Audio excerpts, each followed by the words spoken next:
Hello, my name is Riley Newman, and today I will be talking about the 3 parts of the speech language therapy session.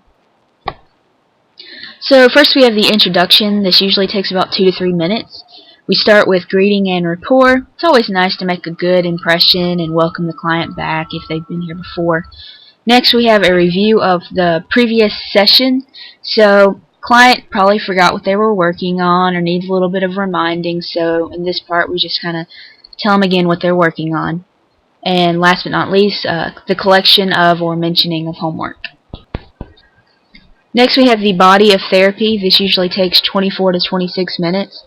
Start with the establishment phase. Here we state the intended objective of the session and model or prompt the target at the intended level of the word. We're probably going to elicit the target 3 to 5 times to determine if the client's skills match the intended objective, and then state the actual level of work for the session based on client's responses. So maybe we're working on the phoneme K, so we would give the client the words cake, rake, and making and see where they're at. If the student got 3 out of the 4 K sounds, then we would push for their goal to be 90 to 100% correction for today's work. Next we have the eliciting and recording phase. Here the SLP will model and elicit the target at the established level.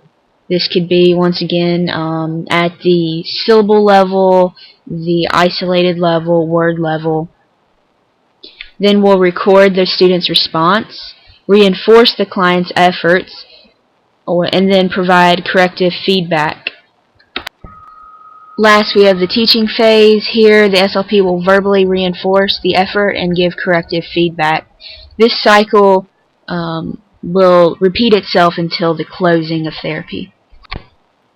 And last, we have the closing of therapy. So here we're going to review the session's objectives, summarize each client's performances during the session, give assignments and instructions or demonstrations of homework, and give rewards, and dismiss the client. It's important to remember that all clients need to be reminded of what they're working on. They need to know their goals. SLP should push for 25 plus phoneme utterances per client per session. In order for the client to move on, they need to get 100% correction 2 days in a row. If the client is having trouble in not mastering the material, then they need to drop down to a lower level. For example, if they're working on words and they can't get that phoneme in any position of the word, then they need to drop down to a syllable level.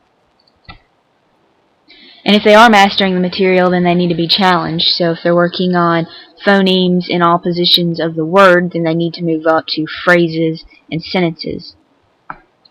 Overall, the SLP needs to keep a positive attitude and keep the client motivated. Special thanks goes out to Dr. Deborah Dwight.